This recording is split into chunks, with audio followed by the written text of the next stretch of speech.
السلام عليكم ورحمة الله وبركاته. إن الحمد لله والصلاة والسلام على رسول الله وعلى آله وأصحابه ومن والاه. اللهم صل وسلم وبارك على سيدنا ونبينا وحبيبنا وشافعنا ومولانا محمد صلى الله عليه وسلم وعلى آله وأصحابه ومن تبعهم بإحسان إلى يوم الدين. أما بعد. Bapak-bapak, ibu-ibu, jamaah salat subuh yang dimuliakan Allah Subhanahu wa taala. Alhamdulillahirabbil alamin. Tidak lama lagi Ramadan akan sampai kepada kita. Bulan yang penuh berkah, bulan yang mulia, bulan yang surga dibuka lebar-lebar, pintu neraka ditutup rapat-rapat, pahala dilipat gandakan, ampunan diobral. Inna fi kulli lailatin min Ramadan. Ya. Sesungguhnya inna lillahi utaqa fi kulli lailatin min Ramadan. Sesungguhnya Allah akan memilih orang-orang yang dibebaskan dari api neraka di setiap malam bulan Ramadan. Dan banyak lagi hadis-hadis maupun nasihat para ulama tentang keutamaan bulan Ramadan. Kenapa? Kenapa Ramadan begitu istimewa? Karena Al-Quran. Ya, karena Al-Quran diturunkan di bulan itu. Syahrul Ramadan alladzi unzila fihil Quran. Bulan Ramadan di mana Al-Quran diturunkan di bulan itu. Manusia paling mulia, makhluk paling baik bernama Muhammad sallallahu alaihi wasallam. Mengapa ia menjadi makhluk paling baik, nabi paling mulia? Karena Al-Quran. Nabi yang diturunkan kepadanya Al-Quran menjadi makhluk yang paling dekat kepada Allah. Bahkan bapaknya Adam pun kalah. Ya. Rasulullah Muhammad sallallahu alaihi wasallam, ya, khairul bariyah, sebaik-baik makhluk, khairul bashar, sebaik-baik manusia. Sejak dari lahir sudah dipersiapkan untuk itu. Wa innaka la'ala khuluqin azim. Sesungguhnya engkau memiliki akhlak yang azim, bukan hanya karim. Karim itu mulia, azim itu agung. Kenapa? Kata Aisyah radhiyallahu anha, kanat khuluquhul Qur'an. Karena akhlaknya Nabi adalah Al-Qur'an.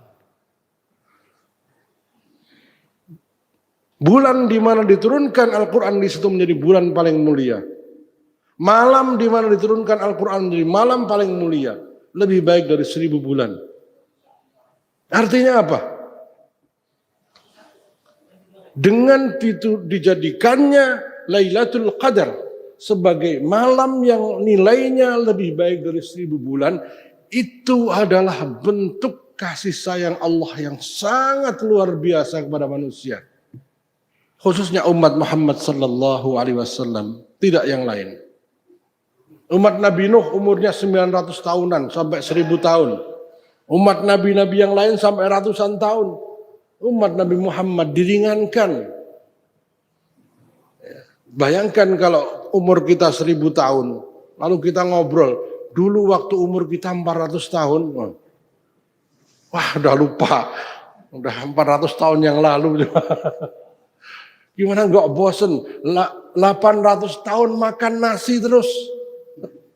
Kita enggak bosen, nasinya yang bosen. Diringankan. Bayangkan kalau 800 tahun, yang 400 tahun asam urat terus kan. Masya Allah.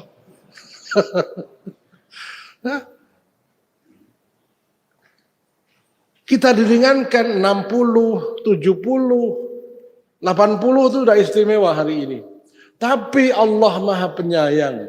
Umat Muhammad umat yang pertama surga. Kenapa? Allah beri anugerah Lailatul Qadar yang nilainya sama dengan, lebih baik, bukan sama, lebih baik dari 1000 bulan. 1000 bulan itu 80 tahun. Bayangkan, umat lain harus beribadah 80 tahun. Umat Muhammad cukup beribadah semalam, nilainya sama dengan umat yang lain 80 tahun.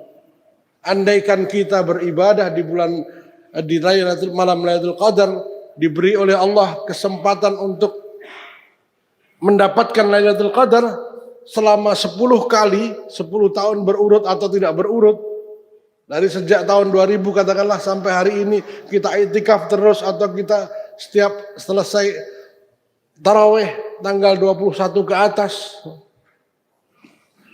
baca Al-Quran, berzikir, menambah dengan amalan-amalan ibadah yang lain, lalu Allah anugerahkan kepada kita 1000 bulan, 1000 kali ibadah, 1000 bulan, ya. 10 kali berarti usia amal kita, nilai amal kita 800 tahun. Hanya dengan 8 malam sama dengan 800 tahun. Kenapa menjadi begitu istimewa malam itu? Karena Al-Quran. Nah, jadi Nabi Muhammad menjadi Nabi yang mulia karena Al-Quran. Ramadan menjadi bulan paling mulia karena Al-Quran. Lailatul Qadar menjadi malam paling mulia karena Al-Quran. Umat Muhammad sallallahu alaihi wasallam menjadi umat paling mulia, bahkan setengah ahli surga adalah umat Muhammad SAW karena Al-Quran. Nah, sekarang berapa bagian dari Al-Quran yang ada di hati kita? Apakah Wadduha sampai An-Nas saja? Ataukah Juz Amma? Ya. Itu kalau kita menghafal. Sekarang, apakah tiap hari kita sempat membaca Al-Quran? Sementara kalau ketinggalan berita sedikit saja kita sudah bingung, ya, kepo, tapi nggak paham Al-Quran, nggak kepo.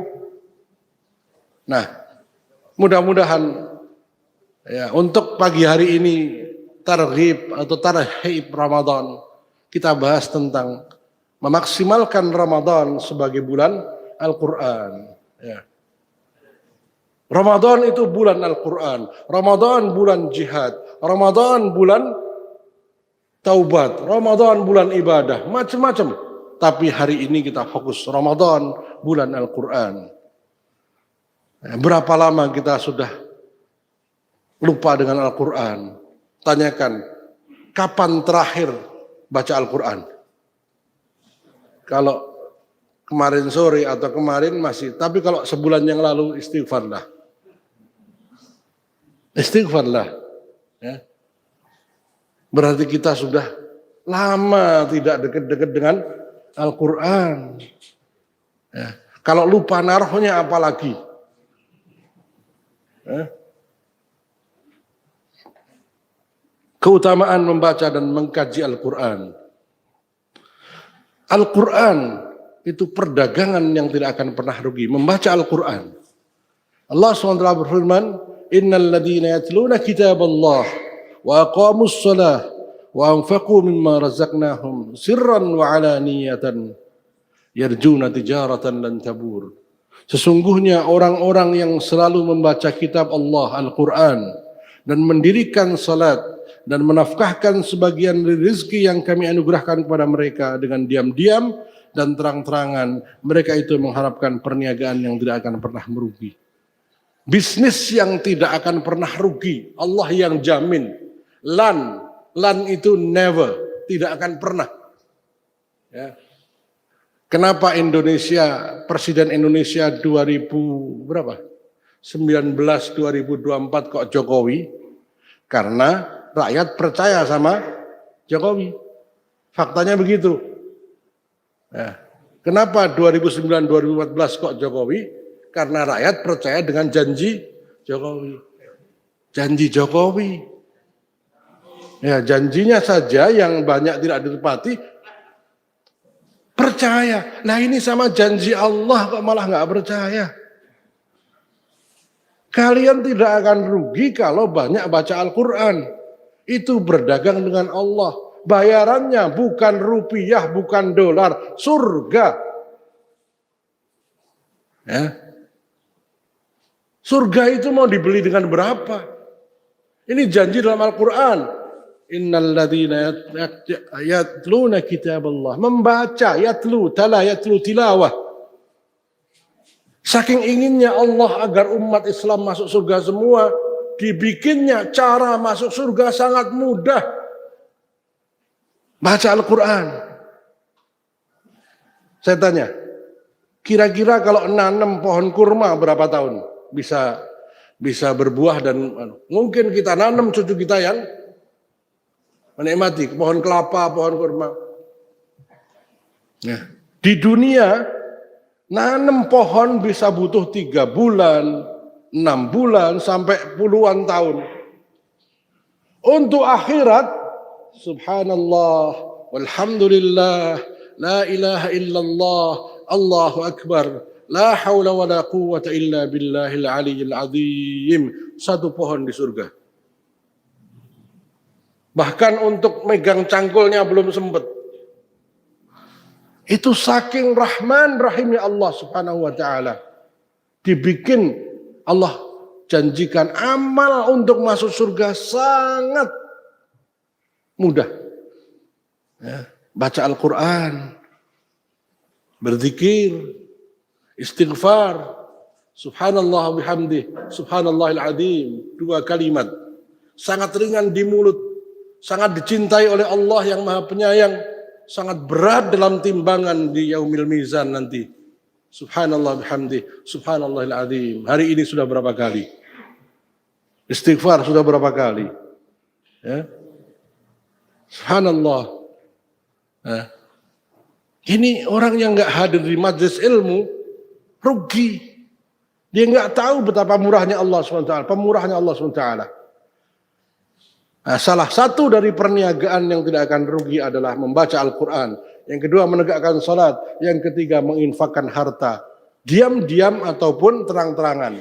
Jadi kalau ada yang mau nanya, boleh nggak Pak kita berinfak dilibatkan orang, asalkan bukan untuk pamer, itu sangat bagus. Ini ayatnya. Terang-terangan, diperlihatkan supaya dicontoh yang lain, supaya memotivasi yang lain. Sahabat Abu Bakar, saya Rasulullah, seluruh harta saya untuk fisabilillah. Umar, saya setengahnya Rasulullah.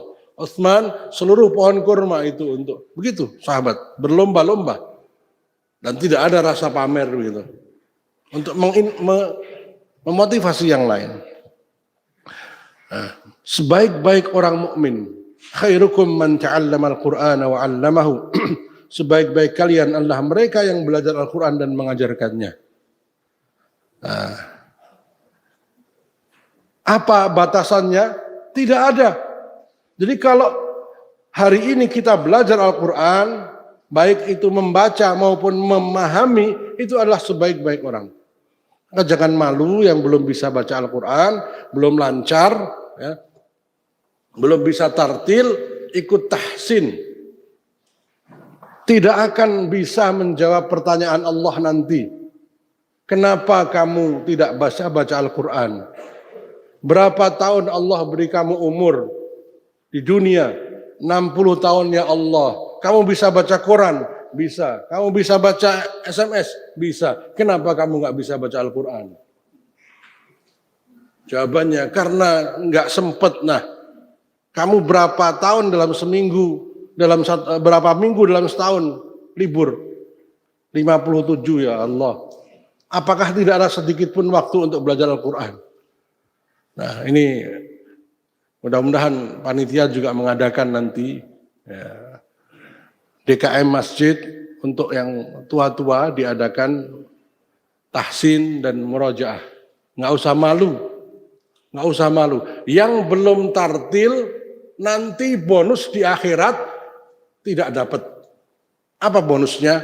Milih sendiri surganya. Yuqalu li ahlil Qur'an, akan dikatakan kepada ahlul Qur'an, orang yang sangat dekat dengan Al-Qur'an, membacanya, memahaminya, mempelajarinya, mengamalkannya, mendakwahkannya. Iqra, bacalah. Jadi Yang pertama akan dilihat bacaannya. Bacalah.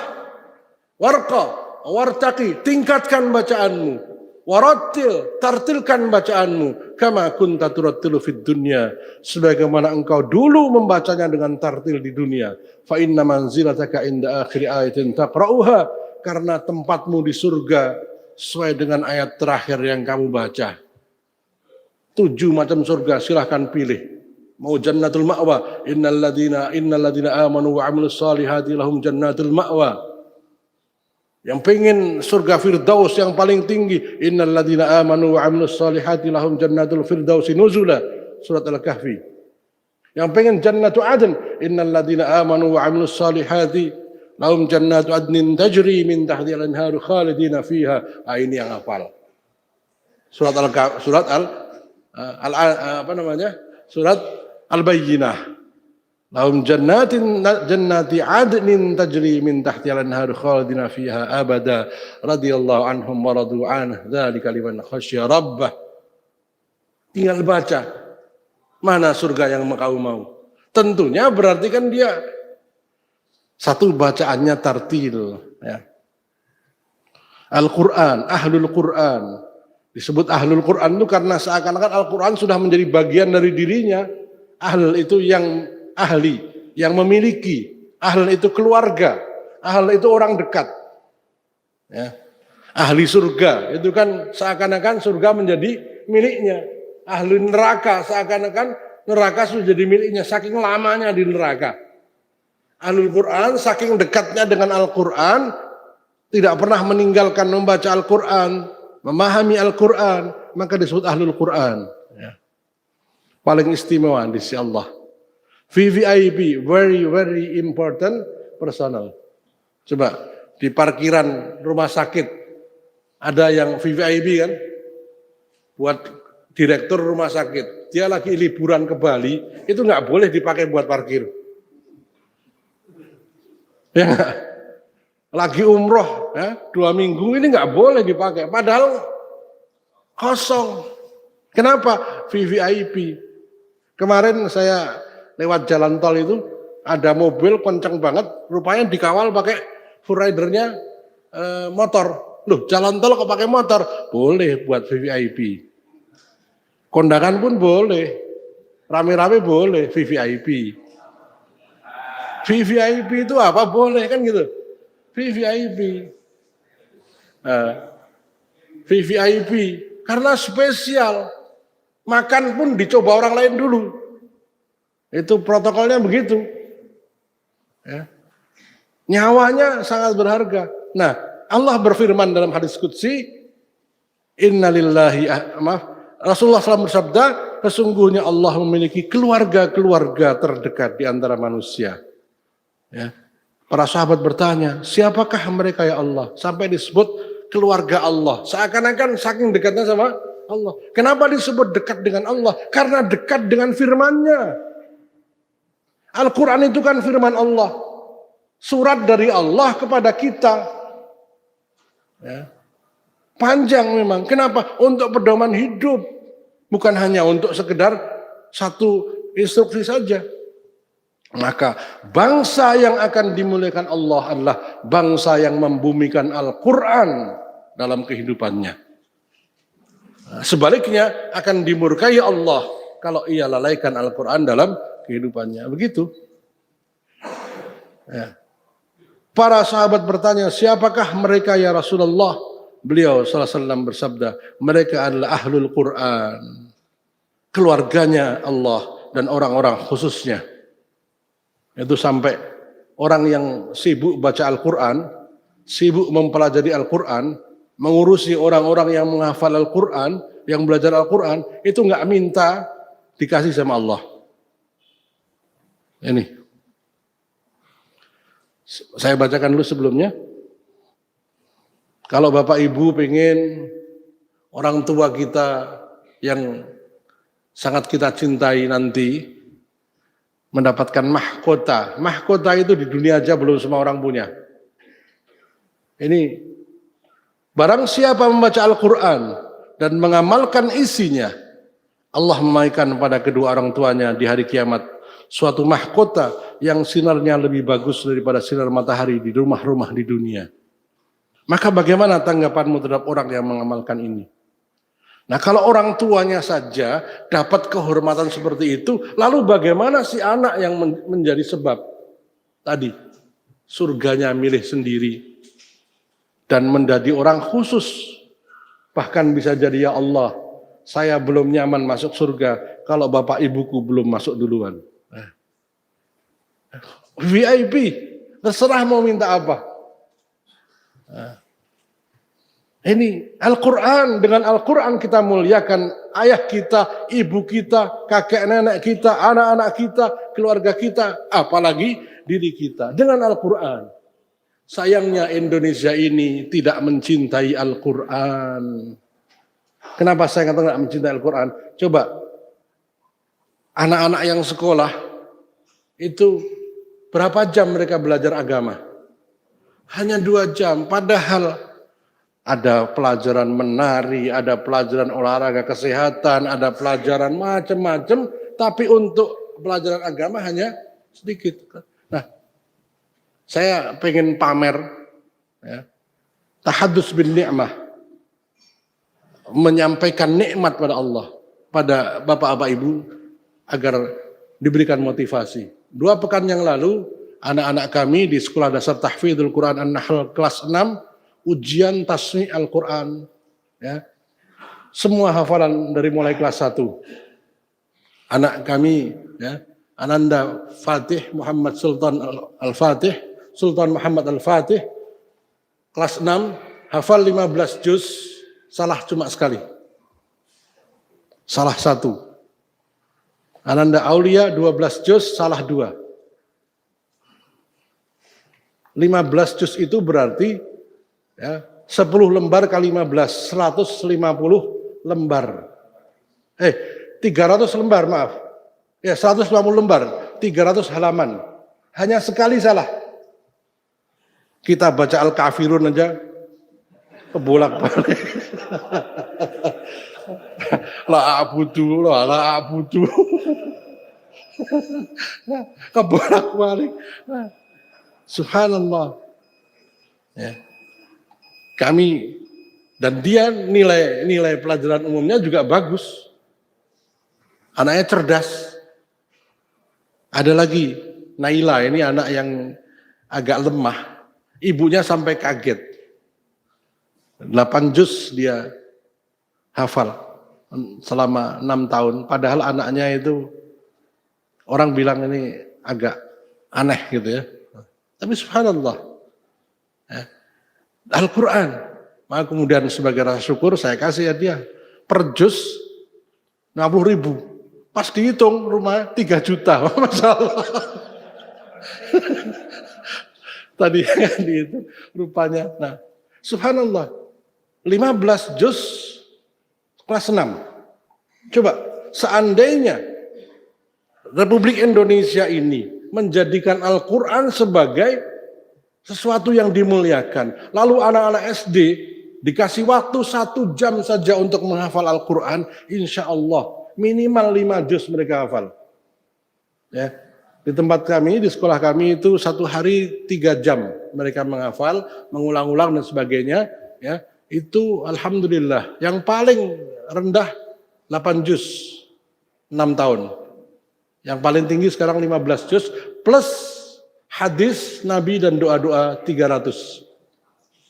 300 hadis. Matematikanya gampang udah. Kalau 150 lembar aja hafal, rumus matematika sudah lewat. Nah, ini Allah muliakan. Alhamdulillah. Seandainya mereka kemudian nggak sekolah, apa nanti kira-kira kalau nggak sekolah, kemudian ngelamar kerjaan ke DKM Al-Uhuah, dapat nggak pekerjaan? Langsung ngajar tahsin, ya, jadi imam taraweh, ya. Ya, nggak ditanya ijazah SD-nya. Masya Allah, ini di dunia dimuliakan. Nah, kedua orang tuanya akan dipakaikan mahkota. Nah, Indonesia ini karena memang settingannya itu tidak menjadikan Al-Quran sebagai hal yang utama, sehingga anak-anak kita bahkan bisa baca Al-Quran bukan karena di sekolah, tapi harus sekolah lagi. Padahal waktunya banyak sekali, full day. Kapan mereka belajar? Nah, inilah yang sangat penting. Maka pendidikan, konsep pendidikan Islamilah cara yang paling bisa merubah bangsa ini. Tanpa dirubah konsep pendidikannya, mustahil Indonesia jadi bangsa yang baldatun thayyibatun rabbun ghafur. Nah, menterinya ganti aja sudah doa bersama pakai semua agama. Kenapa? Agamanya bukan agama Islam. Menteri Agama Republik Indonesia, agamanya Republik Indonesia. Nah, ini kiai haji seperti itu, masya Allah. Ya. Bahkan setelah ditentang diprotes oleh MUI, oleh PP Muhammadiyah, ya, roadmap pendidikan Indonesia tidak menyertakan agama. Jadi nilai-nilai Pancasila dan budaya dan sebagainya, tapi agama tidak disebutkan. Diprotes oleh Profesor Dr. Haidar Nasir, Ketua PP Muhammadiyah, baru dihapus. Ya. Jadi saya sarankan yang biasa ngurus ojek lah. Iya. Pendidikan diserahkan CEO ojek. Pendidikan itu kalau enggak orang yang paham pendidikan bahaya. Ya. Pahala membaca Al-Quran. Barang siapa membaca satu huruf kitabullah, Bapak Ibu yang rahmati Allah, kalau malu belajar Al-Quran, baca hadis ini. Ketika kita belajar Iqra, a, ba, ta, 90 pahala kita dapatkan. A, 3 huruf, kali 10, 30. Ba, 30, ta, 30. Allah Karim. Ya. Setiap pahala itu ada ampunan. Ya. Maka dia mendapat satu kebaikan, sedangkan satu kebaikan dibalas 10 kali lipat. Apalagi Ramadan, sudah terserah Allah mau balas. Aku tidak mengatakan alif lam mim satu huruf, tetapi alif satu huruf, lam satu huruf, mim satu huruf. Setelah kajian ini, nggak ada lagi alasan untuk tidak bisa baca Al-Quran. Ya. Sudah dikasih macam-macam. Ya, ibarat kata seorang perjaka ditawarin calon istri, ini cantiknya luar biasa, kaya raya, pinter loh, masih nggak kepingin. Nah, ini kan gitu ya, dijanjikan surga, pahalanya banyak, bapaknya orang tua yang dikasih mahkota begitu banyak, dan yang menjanjikan itu Allah. Silahkan nanti dibuka surat Ibrahim, surat 14 ayat 22. Ini tukang bohong lagi jujur, judulnya. Wa qala asy-syaitanu lamma qudiyal amru innallaha wa'adakum wa'dal haqq wa wa'adtukum fa akhlaftukum. Ketika semua urusan sudah selesai, hisab sudah selesai, sirat sudah dilalui, semua sudah selesai, yang masuk surga, yang masuk neraka, iblis berkhutbah di neraka, kata Ibnu Katsir. Tapi nggak kayak begini. Kalau khutbah di dunia dimuliakan, di neraka itu dia paling bawah, dilempari, dicaci maki. Dia mengatakan, innallaha wa'adakum wa'dal haq. Sesungguhnya Allah menjanjikan pada kalian janji yang hak, janji yang benar, janji yang tidak mungkin diingkari, janji yang pasti ditepati. Awa'adtukum, tapi aku menjanjikan pada kalian, fa akhlaftukum, lalu aku ingkari janjiku. Nah, itu ayatnya panjang. Setan mengatakan, saya tidak punya kekuatan untuk memaksa kalian. Jadi setan itu nggak bisa maksa, tapi memberi godaan malu, lupa, nggak enak, males, gitu aja. Padahal kalau kita kalahkan hawa nafsu, Menang. Nah ini. Janji-janji ini bisa kalah hanya dengan males, malu, apalagi nggak enak, nggak ada waktu, lupa, gitu aja. Nggak ada yang bawa pistol nodong, ayo kalau baca Quran kamu tak tembak, nggak ada. Maka sudah, ini Ramadan, setan dibelenggu. Targetkan Ramadan ini minimal 1 kali khatam Al-Quran. Berat kalau 1 kali khatam Al-Quran, setiap habis sholat 5 kali kan, 2 lembar. Masih berat, sebelum sholat 1 lembar, sudah sholat 1 lembar, 30 juz selesai. Sholat fardu. Karena kalau sebelum sholat 1 lembar, sudah sholat 1 lembar, kali 5, 10 lembar, 1 juz itu. Sehari 1 juz, 30 hari, 30 juz. Berat enggak kalau sebelum sholat 1 lembar? Enggak. Membaca BA bisa berjam-jam, baca. Padahal kadang-kadang terakhir dibohongi. Udah baca panjang-panjang rupanya belakang tapi bohong. Itu pun mau kita. Udah baca panjang-panjang itu. Buntutnya cuma dipecandain, itu pun diulangi lagi. Seneng lagi, ketawa.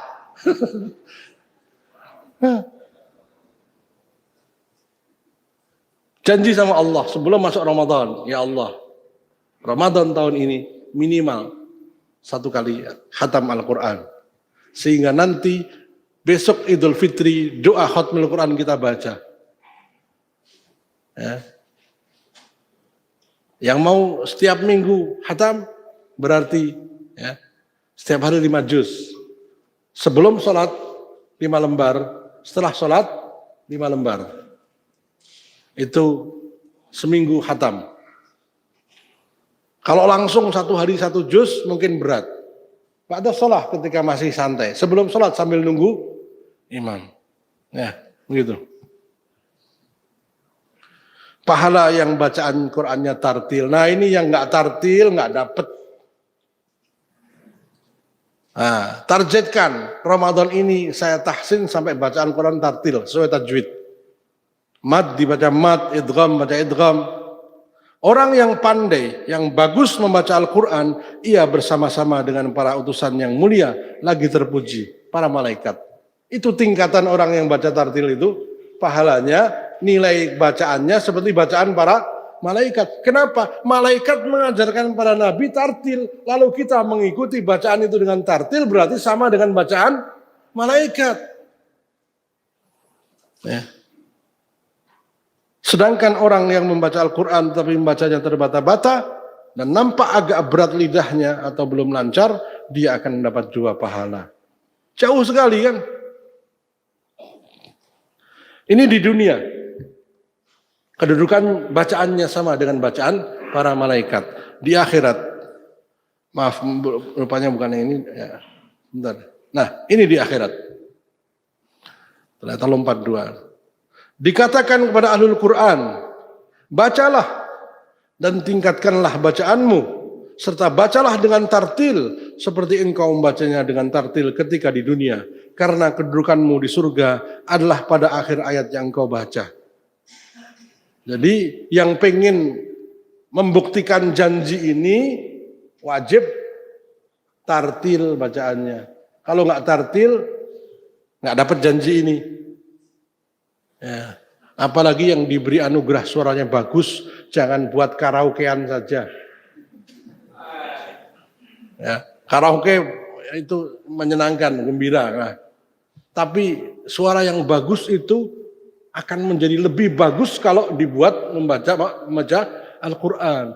Sesungguhnya Allah mencintai orang yang memperbagus suaranya saat membaca Al-Quran. Ya. Contohnya, orang kalau nyanyi itu kan T aja di T. Ya. Kamu jadi kamu gitu ya. Kamu.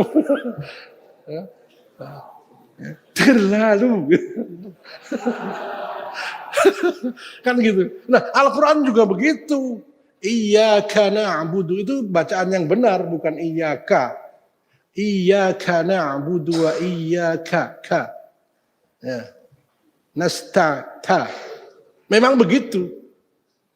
Nah, ini bacaan yang ka yang benar, ibarat hams namanya. Iyyaka, bukan iyyaka. Nah kita nggak apa-apa, yang belum belajar nggak masalah. Nah, jadi bukan hanya nyanyi aja yang pakai ada bass sama triplenya. Ya. Al-Quran juga ada triplenya. Ya. Iyyaka. Nah, yang pertama masih wah kok kayak bergaya, padahal enggak. Begitulah. Perhatikan Imam Masjid Haram. K-nya pasti begitu, bukan K. K.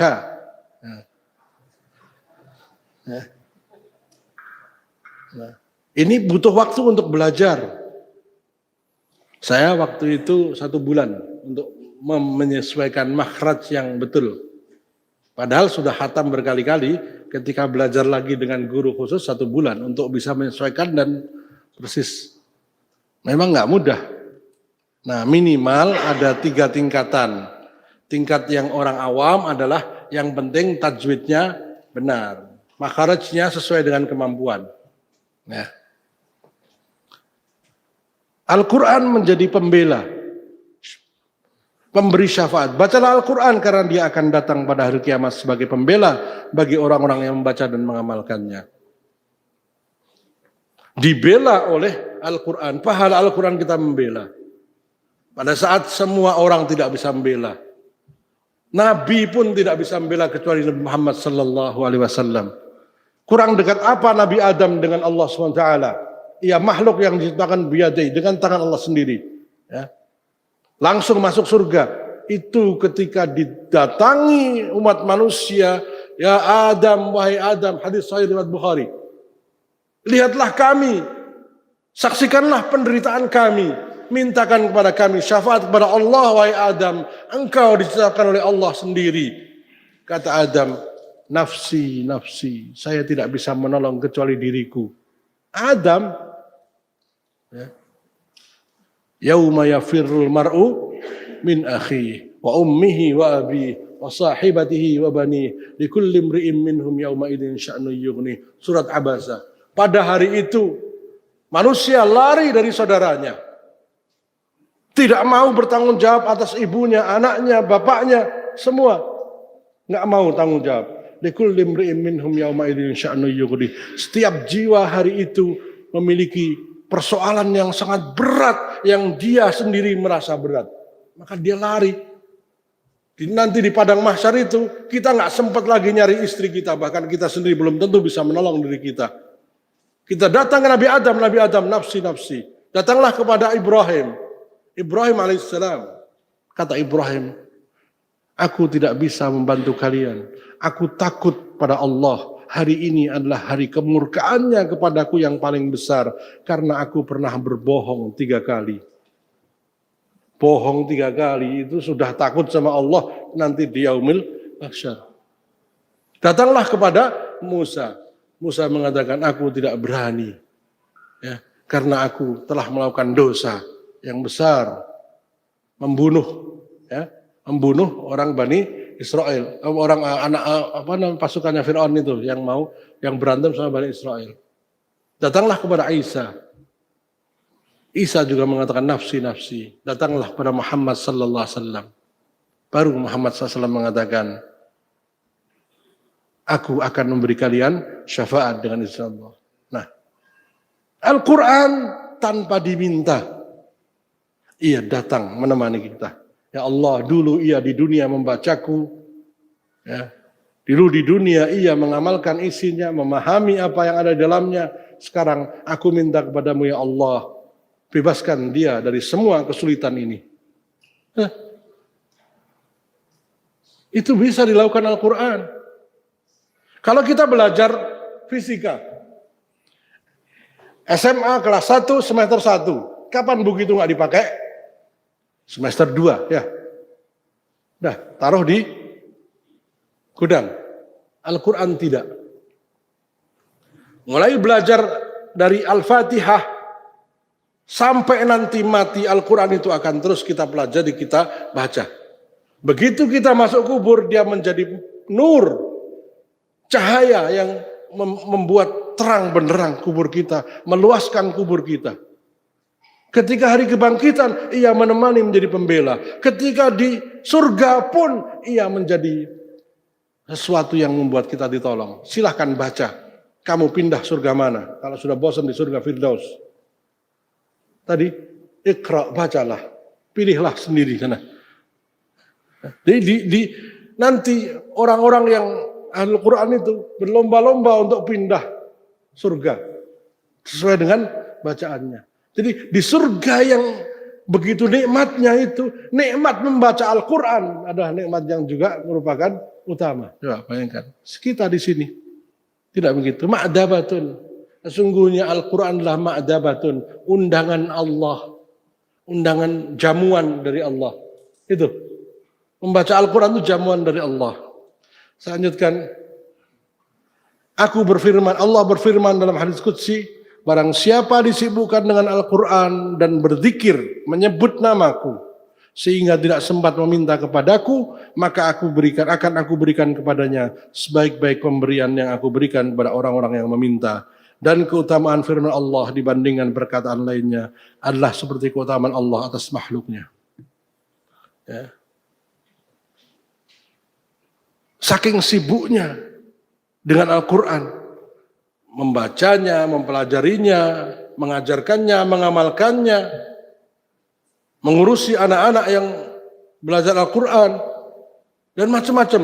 Artinya fokusnya Al-Quran dengan berbagai macam variasinya. Fokuskan hidup kita pada Al-Quran, maka akan diberi oleh Allah walaupun kita nggak minta. Dan pemberian itu lebih baik dibandingkan yang minta. Nggak percaya, dosa. Ini Allah yang berfirman, hadis qudsi. Jadi firman Allah itu ada dua. Kalau firman Allah itu kalimatnya Allah yang menyampaikan, redaksinya dari Allah, disampaikan oleh Jibril kepada Rasulullah dengan redaksi yang seperti itu, maka itu disebut Al-Quran. Tapi kalau redaksinya dari Rasulullah, itu disebut hadis qudsi. Firman Allah yang redaksinya dari Rasulullah sallallahu alaihi wasallam seperti ini. Yaqulur Rabbu azza wa jalla. Rasulullah SAW bersabda, Allah taala berfirman. Nah, gitu. Tapi kalau Al-Qur'an langsung tidak disebutkan Rasulullah SAW bersabda. Nah, itu namanya hadis qudsi. Nah, ini firman Allah di luar Al-Qur'an. Namanya hadis qudsi. Ya. Tadi saya bacakan ini. Al-Quran Ahlul Quran tidak akan gundah dan gelisah. Nah, silakan dibuktikan ini masa pandemi, masa di mana semua orang, sebagian besar orang merasa bisnisnya turun, segala macam. Ya. Ini masa yang sangat diuji, bukan hanya bapak, ibu-ibu, anak-anak juga. Bayangkan. Naik kelas belum pernah ketemu gurunya. Nggak tahu teman sekelasnya, tahu-tahu reuni. Reuninya pun pakai Zoom, Masya Allah. Bajunya belum dipakai, sudah kekecilan. Karena di rumah makan terus kan. Bajunya belum dipakai, udah kekecilan. Bukunya belum dibaca, Masya Allah ini ya. Nah, banyak yang di PHK dan sebagainya. Obat hati adalah membaca Al-Quran. Akan diberikan ketenangan. Nah. Allah, bacalah Al-Quran karena Allah tidak akan menyiksa hati yang menghayati Al-Quran. Imam Ibnu Qayyim Al-Jauziyah mengatakan, siapa saja yang membaca Al-Quran, menghayati maknanya, maka ia akan menemukan di dalam Al-Quran itu ayat yang menggembirakannya, memotivasinya, membuatnya sedih, membuatnya bertaubat, membuatnya semangat ibadah. Artinya dia akan ikut perasaan apa yang dalam Al-Quran itu. Ketika membaca tentang azab, dia minta perlindungan kepada Allah. Ketika membaca tentang surga, ia minta kepada Allah sebagai ahli surga. Ketika membaca tentang ampunan, ia minta ampun. Maka silakan nanti dibagi, di-manage waktunya, kapan membaca terjemahan, kapan membaca Al-Qur'annya. Ya. Pada waktu witir nanti di malam tambahan qiyamul lail tambahan di malam, bacalah Al-Qur'an. Bisa dengan begini. Atau kalau enggak ya baca yang kita hafal. Perumpamaan orang yang tidak pernah membaca Al-Quran. Sesungguhnya orang yang tidak terdapat dalam rongga badannya sesuatu dari Al-Quran adalah seperti rumah yang roboh. Bapak-bapak, ibu-ibu, dulu atau mungkin sekarang bahkan masih ada yang hafal lagu paling aneh di dunia. Buah semangka berdaun sirih. Apa? Betul? Ada. Buah semangka berdaun sirih, lagunya Bruri, Pesolima. Itu sampai hari ini masih banyak yang hafal. Apalagi itu kan petani teladan dia. Buah semangka berdaun sirih. Gitu. Atau lagu-lagu yang lama masih hafal, kita sempat menghafalkannya. Tapi ayat-ayat Al-Quran, kenapa kita bisa hafal? Anak muda hafal lagunya Peter Pan, hafal lagunya Noah, hafal lagunya ini itu. Karena apa? Seneng. Karena seneng maka hafal. Karena seneng sampai jadi nostalgia evergreen. Yang suka Bee Gees, yang suka Led Zeppelin, masih ingat? Ya. Yang suka Scorpion, nah itu buat latihan main gitar. Kenapa kok sampai hari ini masih ingat? Karena seneng. Nah pertanyaannya, kenapa enggak sedikit sekali hafal surah Al-Quran? Karena kurang gitu seneng ya. Coba kalau ketika membacanya itu dengan gembira, seneng, sebagaimana ketika kita menghafalkan lagu, akan banyak yang kita hafal. Nah, Al-Quran menjadi beban ketika dibaca. Pengen cepat-cepat selesai. Ya. Sudah 2 halaman, sudah 3 lembar. Nah, kenapa? Karena tidak paham artinya. Maka baca. Ya, waktu cukup panjang, beli tafsir Ibnu Katsir cuma 4 juz. Kalau masih kurang pendek, beli tafsir Taisir Karimir Rahman, terjemahnya. Ya. Tafsir Jalalain atau terjemah Al-Quran. Sempatkan pada maghrib baca terjemah. Nah, banyak orang masuk Islam karena baca terjemah Al-Quran. Nah, hatinya terbuka, dapat hidayah dari Allah. Artinya apa? Dia dibebaskan dari neraka dan dia dipilihkan surga. Itu mahalnya Al-Quran. Ya. Perumpamaan rumah yang selalu digunakan untuk membaca Al-Quran. Sesungguhnya rumah yang dibacakan di dalamnya Al-Quran, maka rumah tersebut akan terlihat oleh para penduduk langit, para malaikat, sebagaimana terlihatnya bintang-bintang oleh penduduk bumi. Yang nggak pernah dibaca Al-Quran seperti rumah yang roboh. Pas dibaca, lo kok bacaannya bagus? Oh rupanya MP3. Giliran bagus rupanya MP3 ini sekarang ini. Yang baca MP3 saya Al-Fasi. Al-Fasi lagi di Indonesia. Saya Bandar Balilah. Ya, saya Maher Al-Mu'aikli. Ya. Subhanallah. Kalau hati kita masih belum merasa nyaman, senang dengan Al-Quran itu tanyakan. Kenapa bisa begitu? Ya. Kalau masih lebih suka dengar lagu, ya pendapat ada yang boleh, ada yang tidak. Ya, silakan, itu perbedaan. Umur sudah 60 tahun, dengar lagu nostalgia 1 jam, dengar Al-Quran cuman setengah jam itu belum adil.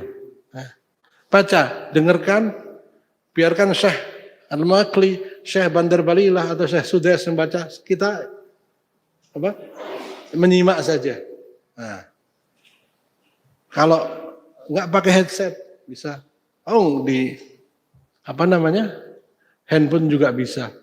Sambil berangkat kerja Dulu waktu saya masih di Bogor itu, kalau saya tinggal di Cilengsi, di Jonggol, kerja di Tebet. Itu dari mulai berangkat sampai tempat kerja itu bisa sampai Ali Imran selesai. Ya, alhamdulillah sudah hafal, jadi sambil murojaah. Pulangnya Al-Baqarah, berangkatnya Ali Imran. Nah, daripada cuma baca tulisan di samping kiri, samping kanan jalan, tiap hari dibaca ya itu aja. Bener nggak? Yang kalau nggak buka handphone pasti baca kiri kanan. Ini dari kemarin, dari dulu tulisannya nggak berubah-berubah.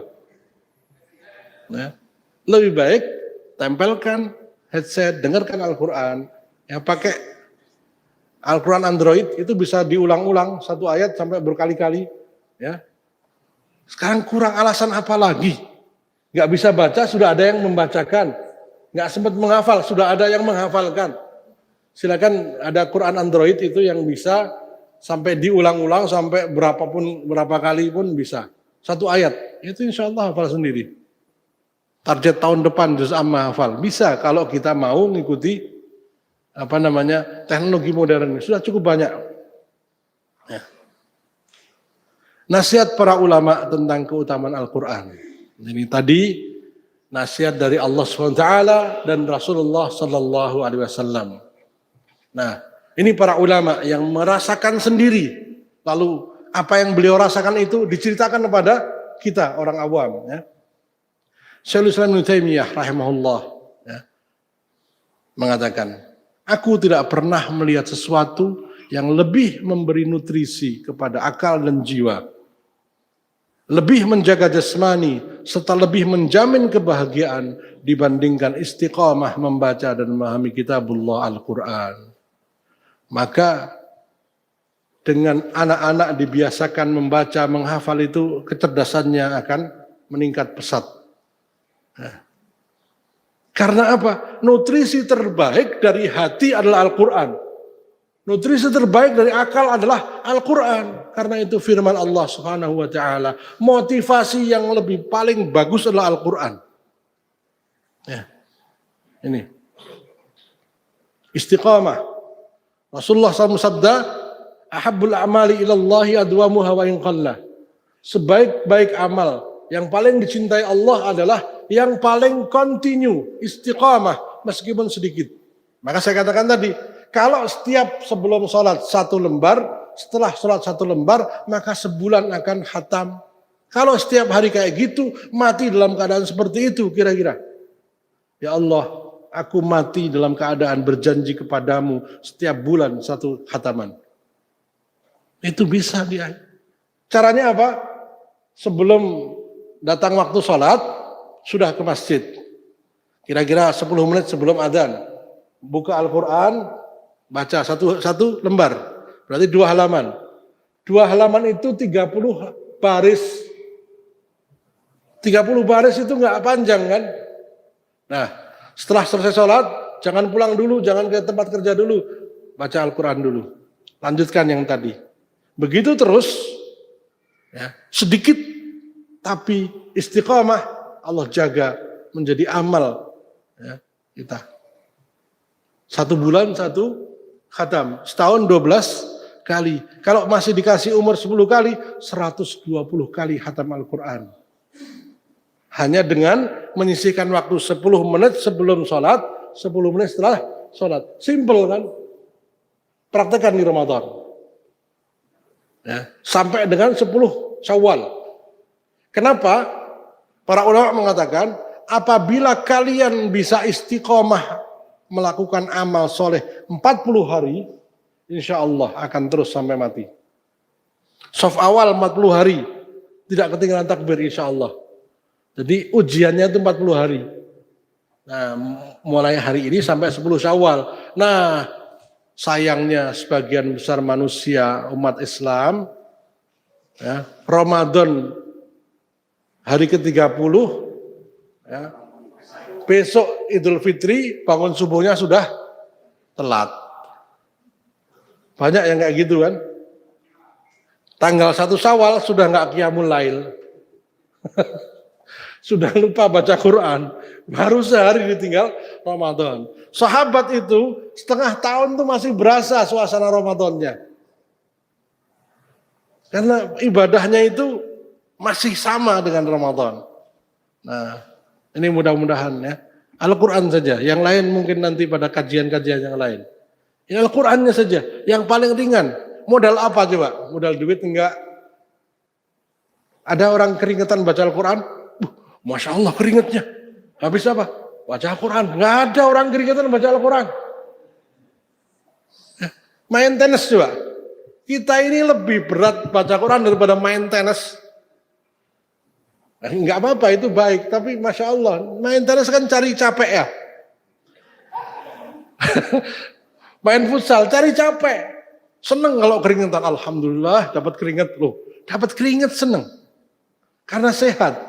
Tapi Al-Quran yang cuma 10 menit, ya, yang nggak perlu tenaga, yang tinggal duduk. Kalau nggak bawa Al-Quran, pakai Quran Android, itu subhanallah kalah sama lupa, kalah sama males, kalah sama malu. Nggak apa-apa, baca Qurannya masih terbata-bata, tapi minta sama Allah, ya Allah berilah aku rezeki bacaan Al-Quran yang bagus. Baca Allahumma arhamna bil Quran waj'alhu lana imaman wa nuran wa hudan wa rahmah. Allahumma dzakirna minhu ma nasina wa 'allimna minhu ma jahilna warzuqna tilawatahu ana al-laili wa ana an-nahar. Itu anak-anak TPQ hafal TPA ya. Ya sudah, sambil nyanyi ayo ya. Allahumma arhamna bil Quran, baru hafal kalau pakai lagu ya. Enggak apa, sampai Allah, enggak apa. Ya. Allahumma arhamna bil Quran, ya Allah limpahkanlah kasih sayangmu, cintamu kepada kami dengan Al-Quran, dengan perantaraan Al-Quran.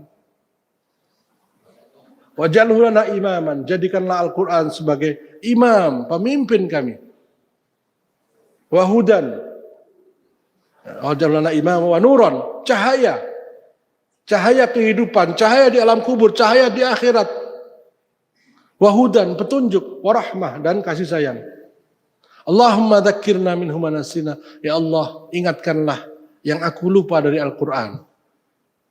Yang tidak aku amalkan, ingatkan. Yang aku langgar, ingatkan ya Allah. Wa 'allimna minhu ma jahilna. Ajarkan kepadaku apa yang kami tidak tahu tentang Al-Quran. Ya. Warzukna, nah ini, warzukna tilawatahu, berilah kami rizki tilawatahu berupa membacanya ana al-lail sepanjang malam, atrafan nahar dan siang hari. Jadi diberikan daya tahan untuk baca Al-Quran itu rizki. Rizki, warzukna, berilah kami rizki tilawatahu berupa membacanya di malam hari dan di siang hari. Ya. Beliau juga berkata, sesungguhnya apabila seorang membaca Al-Quran dan menghayati maknanya, maka itu akan menjadi salah satu sebab terkuat yang akan mencegahnya dari semua macam kemaksiatan atau sebagiannya. Jadi imunitas, apa kalau kita sekarang ini apa namanya? Imunisasi atau apa? Vaksin terkuat itu Al-Quran. Sama apa? Suka atau nggak suka, percaya atau nggak percaya, silahkan. Gunung aja hancur, berkeping-keping kok penyakit. Kalau nggak sembuh, berarti ada yang salah dalam diri kita. Ini Ibnu Qayyim menjelaskan. Jika kamu ingin mengambil manfaat dari Al-Quran, manfaat Al-Quran itu macam-macam. Hudan, rahmah, tadi syifa. Wa nunazzilu minal Qur'ani ma huwa syifa. Dan kami turunkan di antara Al-Quran itu sebagai syifa, penyembuh. Penyembuh itu tidak semua orang bisa. Ya. Tapi ada yang diberikan kemampuan itu. Jika kamu ingin mengambil manfaat dari Al-Quran, maka satukan hatimu ketika membacanya. Ya. Jangan kemana-mana. Fokus pada bacaan itu dan terjemahannya. Maknanya. Maka sahabat Ibnu Mas'ud berkata, ya, inna ahadan minna idza ta'allama al-Qur'ana 10 ayatin lam yujawizhunna hatta ya'mal bihinna. Sesungguhnya ya, kami ini para sahabat kalau mempelajari Al-Quran tidak lebih dari 10 ayat, kami tidak pindah ke ayat yang lain sebelum kami yakin kami sudah mengamalkannya. Nah, 10 ayat itu sahabat. Nah, kita 1 ayat, 2 ayat, pahami, minta sama Allah, ya Allah beri aku rezeki kepahaman tentang ayat ini, ya Allah. Masukkanlah ke hatiku, ya, mudahkanlah urusanku. Tawassul dengan Al-Quran, dengan ini boleh. Nah, bukalah pendengaranmu dan hadirkan dirimu sebagaimana orang yang diajak bicara dengan Allah Subhanahu wa ta'ala. Nah, selama ini kayak begini nggak ketika baca Al-Quran? Kalau ketika sholat juga seperti ini, khusyuk. Seakan-akan sedang menghadap Allah, betul-betul sedang menghadap Allah, walaupun kita tidak melihat. Itu pasti sholatnya khusyuk. Bukan malah nemu kunci. Kuncinya di mana? Ah, tak sholat dulu, nanti ketemu. Handphonenya di mana? Begitu sholat, ingat. Di luar sholat lupa. Karena sungguhnya Al-Quran merupakan firman Allah Ta'ala yang ditujukan kepadamu melalui lisan Rasulullah Sallallahu Alaihi Wasallam. Jadi itu surah, itu adalah risalah. Risalah itu surat, risalah itu pesan. Al-Quran ini untuk kita semua, pesan Allah, firman Allah untuk kita. Jadi ketika kita bacanya itu seakan-akan datang dari kekasih hati. Maka akan masuk. Mau baca surat dari kekasih tercinta itu, Masya Allah. Kalau zaman dulu sekarang dicium ya handphonenya karena pakai WA sekarang. Kalau dulu kan pakai surat, ada zaman dulu. Jadul dulu. Itu hati berdebar-debar. Rupanya dari tagihan utang. Aduh. Berdebar-debar karena ditagih utangnya. Orang yang kita cintai, kita hormati, mengirimkan surat hanya untuk kamu. Nah, itu cara membaca Al-Quran untuk bisa betul-betul sampai ke hati. Nah, lalu bagaimana dengan kesembuhan? Al-Quran adalah penyembuh yang sempurna. Ibnu Qayyim al-Jauziyah mengatakan demikian. Dari seluruh penyakit hati dan jasmani. Wa nunazzilu minal Qur'ani ma huwa syifa. Allah Ta'ala berfirman, dan kami turunkan di antara Al-Quran itu sebagai penyembuh. Dalam ayat yang lain, syifa'ul lima fis sudur, penyembuh, obat sesuatu apa-apa yang di dalam dada. Itu Allah yang berfirman. Kalau nggak percaya kafir. Nggak percaya sama Al-Quran kafir kan? Ya. Nanti dikit-dikit kafir. Ini bukan dikit-dikit, ini banyak. Nggak percaya Al-Quran kok dikit ya. Banyak ini. Nggak percaya dengan Al-Quran itu kafir. Itu berarti nggak percaya sama Allah Subhanahu wa ta'ala. Orang lain boleh nggak percaya sama Allah, itu nggak boleh nggak percaya. Al-Quran adalah penyembuh yang sempurna dari seluruh penyakit hati dan jasmani. Demikian pula penyakit dunia dan akhirat. Akan tapi tidak setiap orang diberi keahlian dan taufik untuk menjadikannya sebagai obat. Nah tadi, caranya tadi, hadirkan hati, seluruh pendengaran, fokus minta kepada Allah. Allahumma ya Allah, bukalah hatiku. Untuk umpamanya kita punya problem rumah tangga, anak, istri, atau problem apa saja, baca Al-Quran. Ketika ketemu ayatnya, kok ini kayaknya jawabannya, baca terus sampai keluar air mata. Sampai keluar air mata karena penghayatan.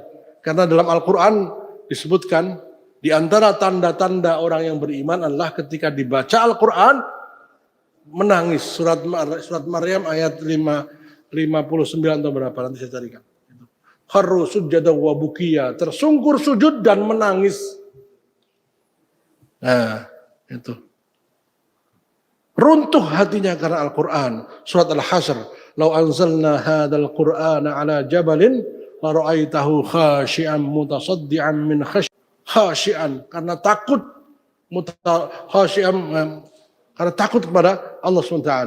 Dan perumpamaan ini aku berikan kepada manusia agar mereka berfikir. Allahumma tafakkarun. Surat Al-Hasr surat 59 sebelum akhir. Bagus ayat ini dihafalkan. Sampai dengan huwallahul ladzi dan sampai selesai ayatnya. Ya. Al-Quran diturunkan kepada gunung-gunung berkeping-keping. Ya. Jika seorang yang sakit teratur berobat dengannya dan meletakkan pada sakitnya dengan penuh kejujuran dan keimanan, penerimaan yang sempurna, keyakinan yang kokoh dan menyempurnakan syaratnya. Nah, syaratnya disempurnakan, ikhtiar berobat, ikhtiar untuk menjaga pantangan-pantangan, ikhtiar untuk betul-betul ingin sembuh, lalu kemudian dibacakan Al-Quran. Ya. Baca Al-Fatihah, tiupkan.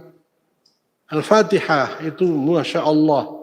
Tapi memahayati maknanya.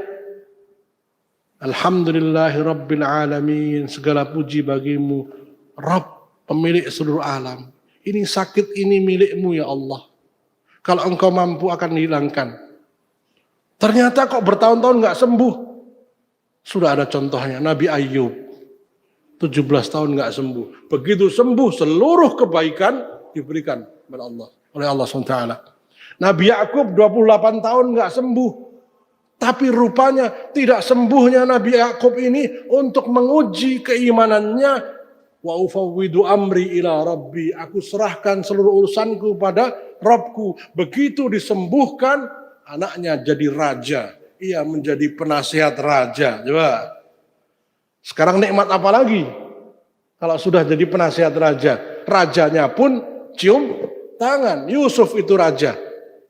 Setelah 28 tahun kehilangan anaknya, dia sabar sampai tiap malam menangis karena mohon kepada Allah. Matanya buta 28 tahun. Ini. Jadi kalau nggak sembuh jangan kemudian seudon sama Allah. Bisa jadi ketika sembuh nanti akan ada nikmat. Oh ternyata Allah melatihku untuk sabar. Nah, pas begitu nanti di akhirat subhanallah ini hadiah dari Allah atas kesabaranmu menerima ujian ini. Begitu. Jadi sembuh itu merupakan nikmat, tidak sembuh juga merupakan nikmat dari Allah SWT. Bagaimana kita mau cepat-cepat sembuh sementara Nabi Ayub saja 17 tahun. Nabi Yakub 28 tahun. Tapi kita harus tetap iman. Itulah cara Allah. Dan menyempurnakan syaratnya, niscaya penyakit apapun tidak akan mampu menghadapinya selama-lamanya. Bagaimana mungkin penyakit tersebut mampu menghadapi firman Zat yang memiliki langit dan bumi? Jika diturunkan kepada gunung, maka ia akan menghancurkannya. Atau diturunkan kepada bumi, maka ia akan membelahnya. Maka tidak satupun jenis penyakit, baik penyakit hati maupun jasmani, melainkan dalam Al-Quran ada cara membimbing kepada obat dan sebab penyembuhnya. Tetapi tetap ikhtiar ya. Tetap ikhtiar, bukan hanya dibacakan saja. Dibacakan itu merupakan cara untuk mendapatkan obatnya. Kalau tidak, obatnya satu sebetulnya. Obat yang paling manjur untuk penyakit itu, sabar. Sabar. Karena apa? Itu ujian. Jadi, kesabaran itu yang akan menjadikan ujian menjadi nikmat. Kesabaran itu yang akan menjadikan kesulitan menjadi ringan, yang berat menjadi ringan. Sabar. Wasta'inu bis-sabri was-salah. Mintalah pertolongan kepada Allah dengan sabar dan salat. Imam Syafi'i menasihati Rabi' bin Sulaiman, muridnya, jika engkau ingin hatimu menjadi baik, anakmu, saudaramu, atau siapa saja yang engkau ingin agar ia menjadi saleh, maka titipkan mereka di tempat-tempat pendidikan Al-Quran. Nah ini. Perhatikan riwayat hidup para pahlawan Islam. Salahuddin Al-Ayyubi, Nuruddin Singki, Saifuddin Qutus, Muhammad Al-Fatih, para sahabat, Harun Al-Rashid, ya, para khalifah-khalifah, semuanya hafidz Al-Quran. Semuanya hafal Al-Quran. Hampir seluruh pemimpin itu hafal Al-Quran. Imam Syafi'i 7 tahun hafal Al-Quran. Imam Bukhari 10 tahun hafal Al-Quran. 17 tahun menjadi guru besar Al-Quran, guru besar hadis. Imam Syafi'i 15 tahun jadi mufti, ketua MUI kalau Indonesia. Kira-kira kalau ketua MUI-nya umur 15 tahun itu gimana? Imam Syafi'i menjadi mufti umur 15 tahun. Al-Quran. Maka titipkan. Nah, jadi terus terang memang saya sendiri memilih untuk mengelola pesantren Al-Quran karena memang keistimewaan Al-Quran itu. Nah, carikan kader-kader ya, untuk nanti menjadi para pemimpin umat. Nah. Atau bergaul dengan para penghafal Al-Quran. Niscaya Allah akan memperbaikinya dan menjadikannya orang saleh. Suka atau tidak suka dengan izin Allah. Karena keagungan Al-Quran. Nah, coba dibuka di YouTube. Orang yang hilang ingatan tapi masih hafal Al-Quran. Banyak kan? Bacaannya bagus, dia masih hafal Al-Quran. Al-Qurannya dijaga coba. Semua sudah lupa, Al-Qurannya nggak lupa. Syekh Muhammad Shalih bin Utsaimin berkata, sekalipun engkau berobat kepada dokter-dokter yang paling ahli untuk menyembuhkan penyakit dalam hati dan jiwamu, tidak ada satupun yang mampu menandingi Al-Quran. Bukan hanya dibaca saja, dihayati, diamalkan. Jadi ekonomi Indonesia ini akan membaik kalau kembali pada ekonomi Al-Quran. Ya, kemarin Bu Sri Mulyani bilang Al-Quran juga membolehkan pinjam meminjam gitu ya. Ya boleh, tapi bukan dengan cara seperti ribawi, bukan. Nah, 2 hari yang lalu itu Ustazah Sri Mulyani. Nah, kalau lagi butuh duit kan pakai kerudung. Kalau lagi nggak butuh enggak begitu. Islam kok kayak swalayan, kayak prasmanan. Islam itu ambil seluruhnya. Jangan kayak prasmanan, ambil yang cocok, buang yang enggak seneng, enggak boleh.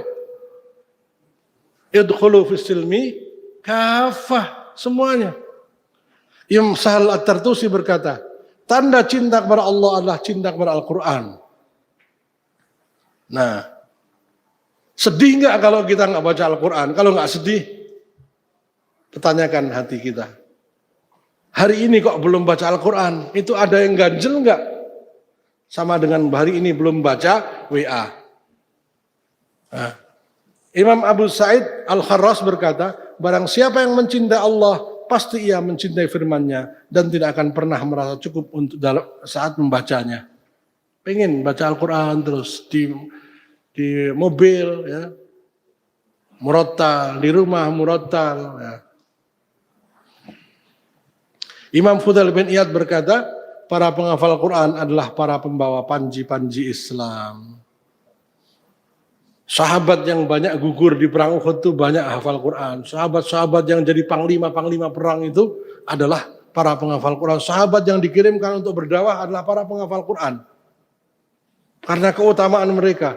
Karena Al-Quran kemudian masuk ke hati mereka, akhlaknya akhlak Al-Quran. Itu masalahnya. Pemimpin yang hafal Quran tentunya berbeda ya, dengan yang tidak hafal Quran. Bagaimana nggak bangga orang Turki, imamnya, presidennya, bacaannya paling bagus. Ya, bagaimana nggak bangga orang Saudi, ya, rajanya hafal Al-Quran. Ya. Ada orang negara yang jumlah penduduknya ratusan juta, ya, itu presiden jadi imam, Fatihahnya keliru. Negara enggak tahu itu di mana itu ya. Fatihahnya keliru kok bisa pede sekali loh. Ya. Fatihahnya kelirunya fatal. Sangat fatal itu kalau dia seorang ustadz, sholatnya nggak sah. Tapi karena presidennya nggak apa-apa. Ada yang berani. Nah, kata Pak Dim Samsudin, bacaannya bagus. Saya dengar sendiri waktu sholat zuhur. Nah.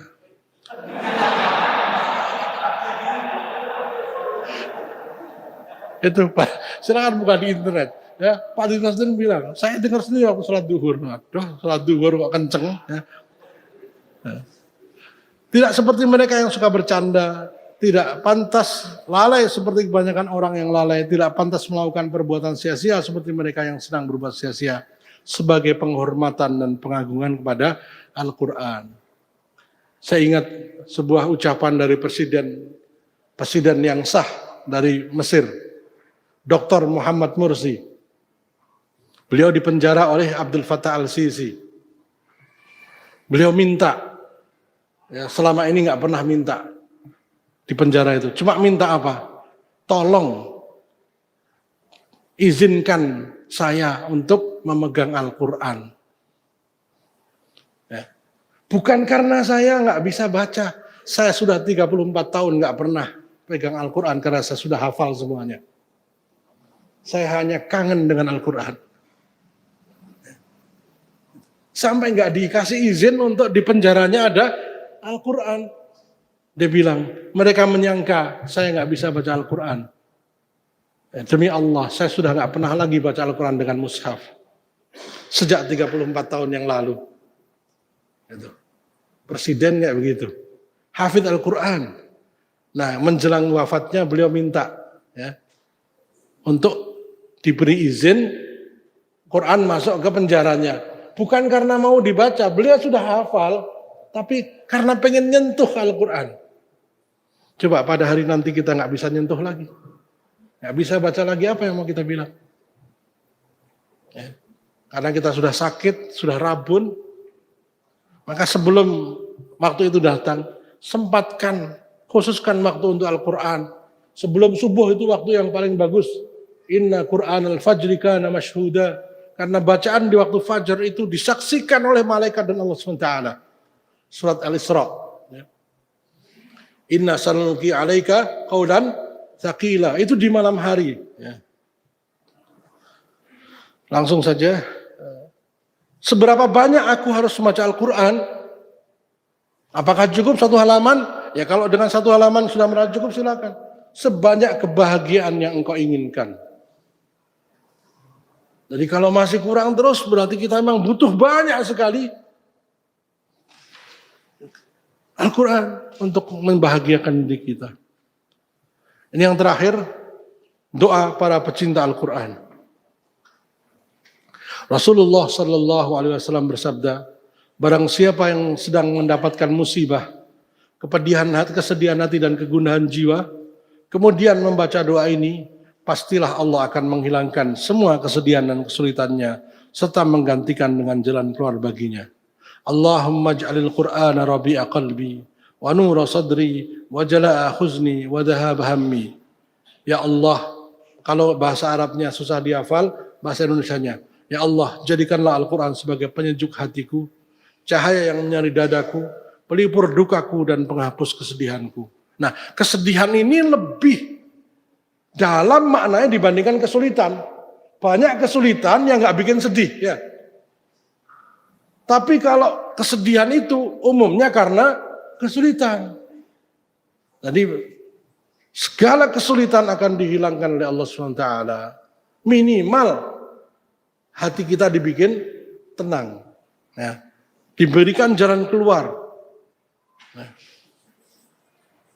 Orang banyak sedih, khawatir karena dikejar-kejar hutang.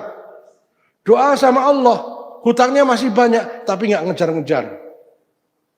Ya, udah Pak, nggak usah dipikir. Nah, kan sudah nggak usah dipikir. Nanti setahun depan nggak usah dilunak, nggak usah dibayar. Pertama nggak usah dipikir, nggak apa-apa. Itu jalan keluarnya. Tidak semua hutang itu jalan keluarnya dilunasi. Mungkin dibebaskan, mungkin diringankan, mungkin dibikin lupa. Akhirnya nggak nagih. Pas kita punya baru bisa bayar. Itu hutang contohnya. Atau yang lain, pekerjaan. Pendapatan waktu itu 100.000 sehari, sekarang 50.000, tapi tenang hatinya. Nah, yang mahal kan ketenangan. Qanaah, merasa cukup. Dulu waktu masih sakit, sehari bisa habis obat berpuluh-puluh ribu. Sekarang dikasih sehat. Itu juga cara Allah membebaskan dari kesulitan. Ya. Ternyata kalau orang-orang yang kaya-kaya, obatnya itu harus yang paten. Yang satu tablet 30 ribu. Nah, rupanya ada orang yang kalau nggak generik nggak sembuh. Ya, 1.000 satu malah sembuh. Yang 30 ribu malah pusing. Pusing obatnya, pusing mikir duitnya. Obat 1.000, ya, Panadol sembuh. Lalu seorang bertanya kepada Rasulullah SAW, "Ya Rasulullah, bolehkah kami menghafalkannya?" Beliau menjawab, "Aku anjurkan bagi yang mendengarnya dan agar menghafalkan dan mengamalkan." Inilah, silakan, Allahumma ja'al Qur'an rabi'a qalbi wa nura sadri wa jala'a huzni wa dhahaba hammi. Pakai bahasa Indonesia. Setelah baca Al-Quran, Allahumma arhamna bil Qur'an waj'alhu lana imama wa nura wa huda wa rahmah. Allahumma dzakirna minhu ma nasina wa 'allimna minhu ma jahilna warzuqna tilawatahu ana alladhi atrafan nahar bi rahmatika ya arhamar rahimin. Allahumma ja'al Qur'an rabi'a qulubina wa nura sudurina wa jala'a ahzanina wa dhahaba humumina. Mudah-mudahan dengan kajian ini rasa cinta kita kepada Al-Quran semakin bertambah, ya. Janji Ramadan ini khatam satu Al-Quran. Bismillah, ya. Yang belum bisa baca Al-Quran janji sama Allah SWT. Ya, ini waktu yang mustajab. Malaikat mengaminkan doa kita. Ya, ya Allah, nanti selesai Ramadan saya sudah harus tartil baca Al-Quran. Minimal dapat janji Allah, mudah-mudahan nanti 10 miliar surga sendiri. Kalau nggak tartil nggak dapat. Sayang sekali. Ya. Jadi saya ingatkan lagi, sebelum sholat 1 lembar, setelah sholat 1 lembar. Rutin, maka setiap bulan Bapak Ibu akan khatam 1 Al-Quran. Ya. Itu. Kalau masih berat, 2 bulan berarti 1 halaman sebelum sholat, 1 halaman setelah sholat. Itu 2 bulan akan khatam Al-Quran. Kalau masih berat, 1 halaman, setengah halaman sebelum sholat, setengah halaman setelah sholat, fardu, maka 4 bulan sekali akan khatam Al-Quran. Setahun 3 kali khatam. Itu hanya menyisakan waktu setengah halaman, nggak nyampe 5 menit, nggak nyampe 10 menit. Setengah halaman sebelum sholat, setengah halaman setelah sholat. Kalau repot, 1 halaman setelah sholat, itu 4 bulan sekali khatam Al-Quran. Ya. Masih nggak bisa juga? Masih seperti apa lagi kita mau mensiasati? Apakah sebegitu beratkah Al-Quran sehingga setengah halaman pun masih minta yang ringan lagi? Nah, kayak gitu mengaku mencintai Al-Quran? Nah, nanti ditanya sama Allah, kamu cinta Al-Quran? Cinta ya Allah. Berapa kali setahun khatam Al-Quran? Lupa. Lupa. Belum pernah kok lupa. Lupa ya Allah. Sama yang maha mengetahui kok bilang lupa. Nggak ada alasan. Setiap kita akan ditanya oleh Allah kecintaannya pada Al-Quran. Karena mencintai Al-Quran berarti mencintai firman Allah. Mencintai Allah. Tidak suka dengan Al-Quran adalah tidak suka dengan Allah.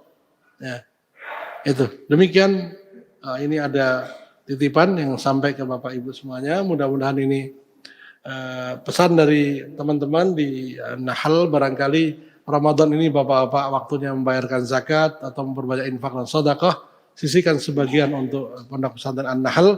Mudah-mudahan menjadi amal soleh Bapak Ibu semuanya, menjadi pahala yang berlipat ganda dan sebagaimana kata Syekh Muhammad Shalih Al-Utsaimin mengatakan, jika engkau menolong seorang penuntut ilmu dengan membekali buku-buku atau menyediakan asramanya atau memberinya infak, beasiswa atau yang semisal dengannya, maka engkau akan mendapat pahala seperti penuntut ilmu tersebut tanpa mengurangi pahalanya sedikit pun. Nah ini. Anak-anak itu setiap hari mereka mengulang sekitar 6 juz. 6 juz paling enggak. 5 juz minimal itu. Berarti berapa ribu huruf.